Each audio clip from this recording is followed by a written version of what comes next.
этом выпуске вы увидите, как мы посетили высокогорный национальный парк Сахама, древнейший город Тиуанако и почему мы покинули Боливию раньше срока. Более 10 дней, как мы путешествуем по Боливии, и у нас есть что рассказать. В общем, страна подходит для путешествий на автомобиле, несмотря на некоторые нюансы. Про заправку топливом я уже рассказывал в прошлом выпуске. Второе – это вода. Заправиться водой не так просто, как в Аргентине. Далеко не на каждой заправке вы найдете заветный кранчик. Что касается ночевки, диких мест предостаточно, никто не домогается, все спокойно. В кемпингах мы не нуждались, но их не так и много. Качество дорог в Боливии довольно хорошее, за исключением тех, которые ведут к Ла-Пасу. Так как уже долгое время мы находимся на высоте около 4000, есть особенности. Например, в приготовлении пищи. На высоте температура кипения снижается. Это значит, что вода у вас будет кипеть при температуре примерно 85 градусов. Соответственно, на приготовление блюд уходит в 2, а то и 3 раза больше времени. Поначалу мы ели супы аль денте с хрустящими картошкой и морковкой, пока я не вспомнил особенности высоты, а также столкнулись с негативными последствиями высоты для автомобиля. Первый раз у нас загорелся моторчек в июне. Нашли механика, и он сделал нам принудительную очистку фильтра, регенерацию. Второй раз, через 1500 километров, у нас опять загорелась лампочка, но мы не нашли механика, который бы нам смог помочь. Так как в Боливии нет мерседесов, нам посоветовали ехать в Перу. До нужной мастерской путь составлял 600 километров. Из-за этого мы решили сократить наш маршрут по Боливии и не посетили несколько интересных мест. Остановились на ночевку у небольшого загона. И тут появилось стадо лам, которых загоняла бодрая боливийская бабуля. Доброе утро, друзья! Мы уже позавтракали, а вот сзади нас загон с ламами. Бабка так и не пришла за ними с утра и не выпустила их на выгул. Поэтому мы решили позаботиться о бедных ламах и дать им арбуз. Сейчас посмотрим, как это будет. Ну что, арбуз?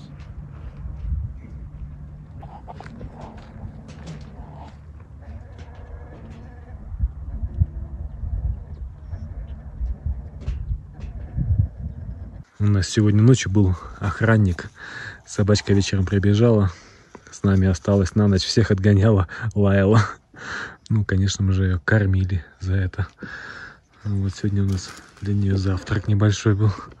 Заночевали тут на каком-то большом заросшем озере. Высота почти 4000.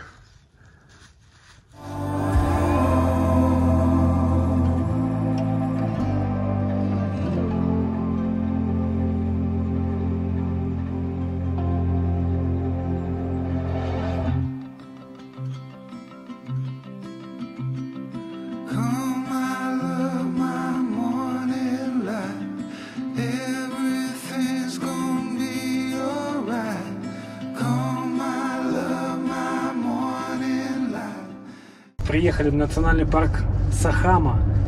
Он находится на границе с Чили. Это горный парк вулканов, гейзеров, термальных источников. Вот. Мы здесь пробудем до завтра.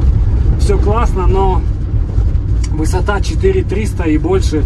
Поэтому как будет самочувствие непонятно. Уже сейчас не очень, даже голова болит. Вот. Очень много различных вулканов потухших. Постараемся снять все на коптер. Вход стоил 13 евро на человека. Получили мы вот такие билеты и карту. Мы поедем вокруг вот этого вулкана, этой горы. Ее высота 6500 метров. Вперед!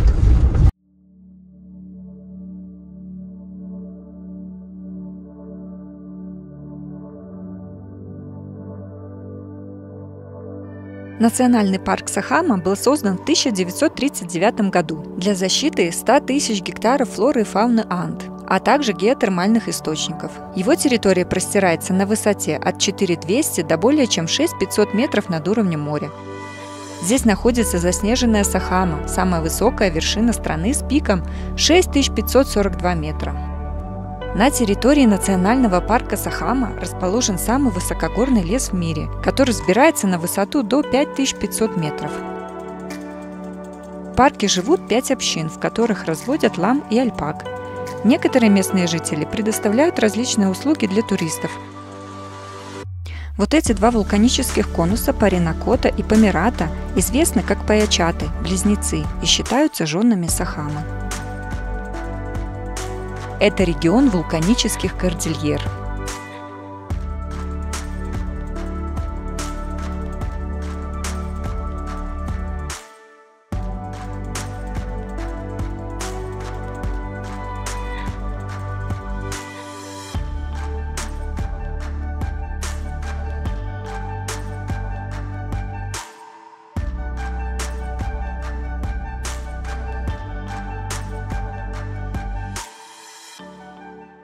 Такое горе, что это за такое?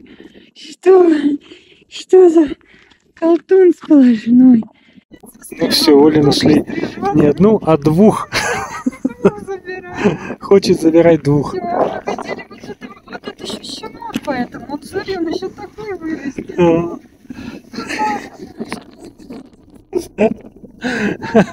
Ой, смотри. Приехали на термальные источники, возможно, будем сейчас плавать, купаться. Купаемся в термо.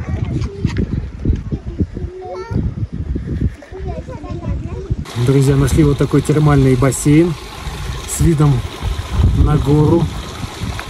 Он такой натуральный. Здесь сливается горячая вода.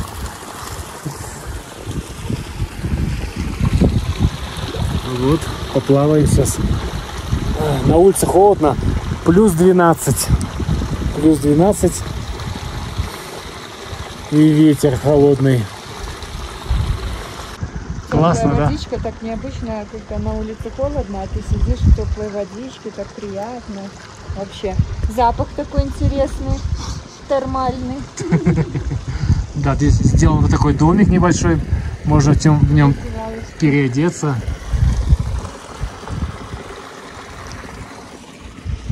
Очень классно. Да.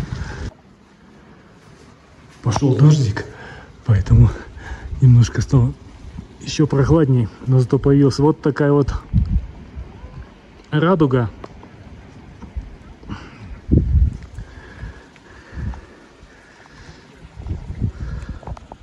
Как красиво!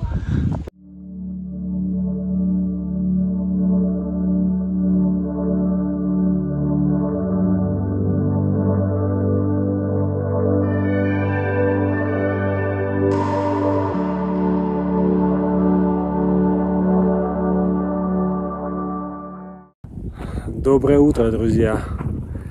Сегодня была ужасная ночь. Заночевали мы на высоте 4367 метров в горах. Уже было поздно, темно, ехали, свернули вот в такой вот рефугиум. Подошла бабушка, я говорю, мы хотим есть, у нас уже нет сил что-то готовить. Она говорит, сейчас я вам все сделаю, 15 минут. Сделала нам еду такую, которую я никогда не ел. Вот.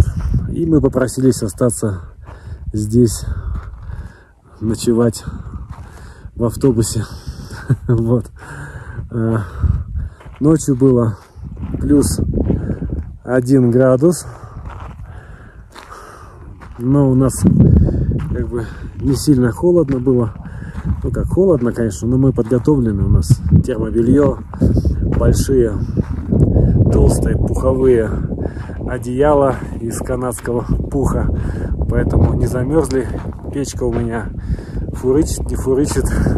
Короче, печка не работает. Вот. Ну, нормально. Спать невозможно было. Оля спала, а я нет. Так как высота, ты начинаешь засыпать, у тебя дыхание успокаивается, а воздуха не хватает. И ты такой в панике просыпаешься, глотаешь воздух И опять пытаешься заснуть, и у тебя снова успокаивается дыхание, воздуха не хватает, ты в панике просыпаешься, опять хватаешь воздух. Короче, вот так всю ночь. Вот. Это у меня так было. У Оли, по-моему, не было, она спала вроде нормально. Вот сейчас вот позавтракаем. И надо будет отсюда уезжать. Но уехать отсюда, спуститься с этой высоты не так просто. Потому что это такое большое-большое плато. Еще 2-3 дня мы будем находиться вот в таких не очень комфортных условиях. Но деваться некуда. Ходить очень тяжело. Воздуха не хватает. Ну, красота здесь, конечно, неимоверная кругом.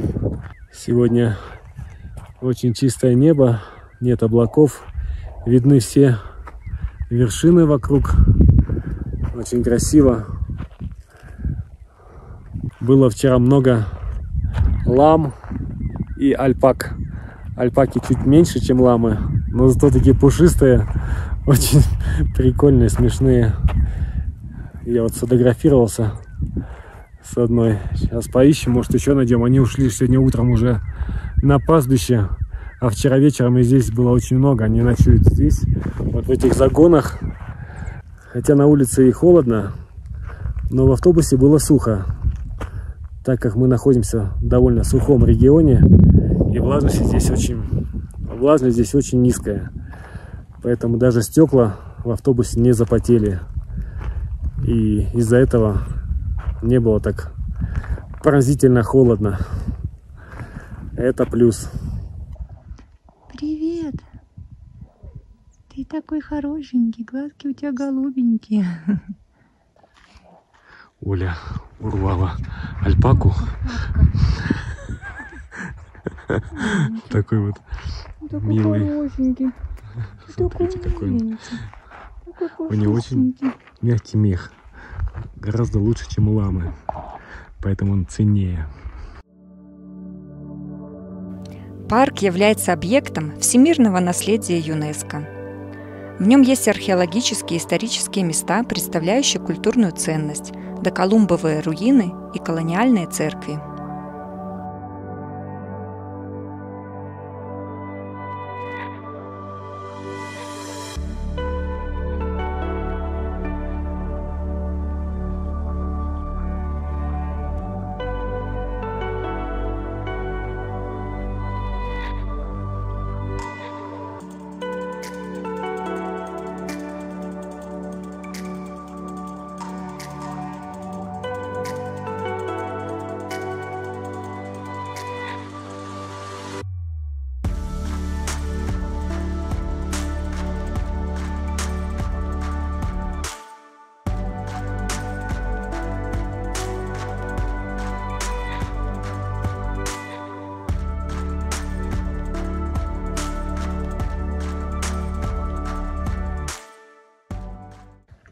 Набираем питьевую воду.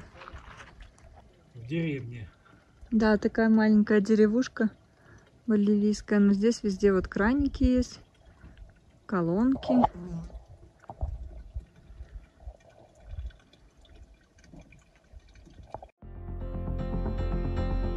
После парка Сахамы мы хотели посетить Дорогу смерти и национальный парк Мадиди, который находится в верховьях Амазонки.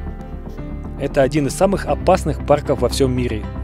Он обладает самым большим биологическим разнообразием на Земле. Но нашим планам не суждено было осуществиться, так как загорелась лампочка, сообщающая нам, что дизельный фильтр снова требует очистки.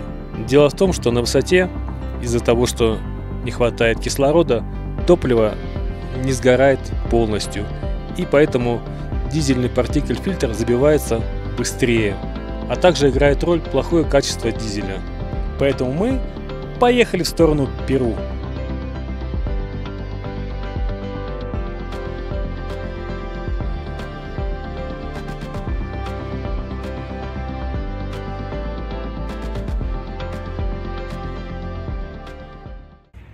Мы находимся у входа в древний город Тиуанака. Здесь остались только руины, но когда-то это был центр андской цивилизации. Ему уже больше 2000 лет. билеты сюда стоили по 100 боливана, то есть по 13 евро примерно на человека. Пойдемте посмотрим на древнюю цивилизацию. Этот древнейший город находится на озере Титикака, недалеко от границы с Перу. Для любителей самых необычных уголков на Земле путешествие в Тиуанако станет настоящим подарком. Когда-то этот город был самым крупным в Центральных Андах. Не зря его первоначальное название в переводе значило «центр мира». Обнаружившие руины инки не могли поверить, что все это было создано человеком, и приписывали его происхождение божественной силе, либо внеземной цивилизации. Главная достопримечательность Тиуанако – дворец Калаласая. Его остатки окружены стенами из таких огромных каменных глыб, что невольно задумываешься, а не правы ли были инки, считающие их творением богов-великанов. Монолитные стены дворца были украшены медными пластинами, которые держались на золотых гвоздях. От огромных залов с порталами и окнами остались лишь колонны. Жемчужиной Тиуанако называют трехметрового истукана – монолит Понсе. Он представляет собой скульптуру из розового камня. Другой монолит Беннета еще больше, его высота составляет почти 7 метров. Около глаз на этих памятниках высечены вертикальные дорожки, поэтому кажется, что истуканы плачут. Еще один прославленный объект – Врата Солнца. Некоторые ученые предполагают, что они представляют собой древний солнечный лунный календарь. Врата покрыты рельефами. В центре изображение человека, похожего на космонавта. Из его головы расходятся лучи, которые заканчиваются весьма необычно – головами пум.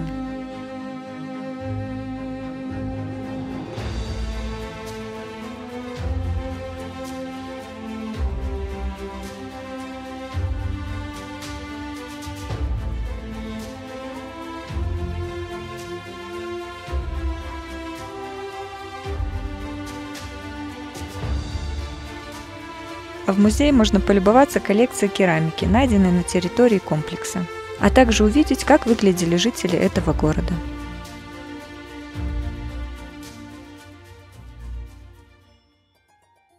Была у нас история с нашей машиной в Боливии, когда мы остановились на заправке заправиться водой, и подошел управляющий этой заправкой и начал с нами разговаривать при помощи переводчика Google Translator.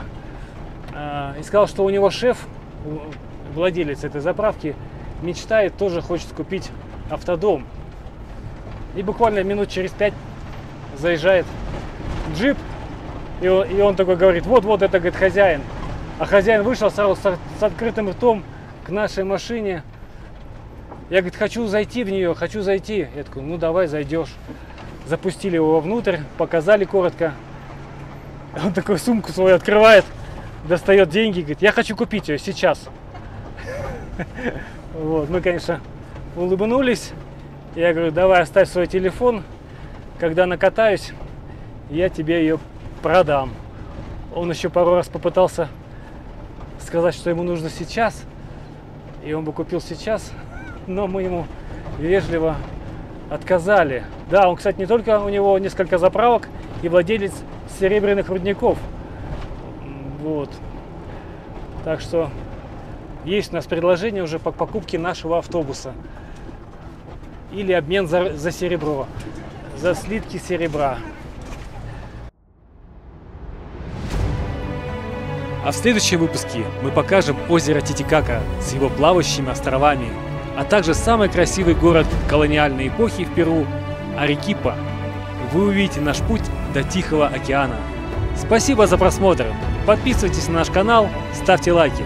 Пока!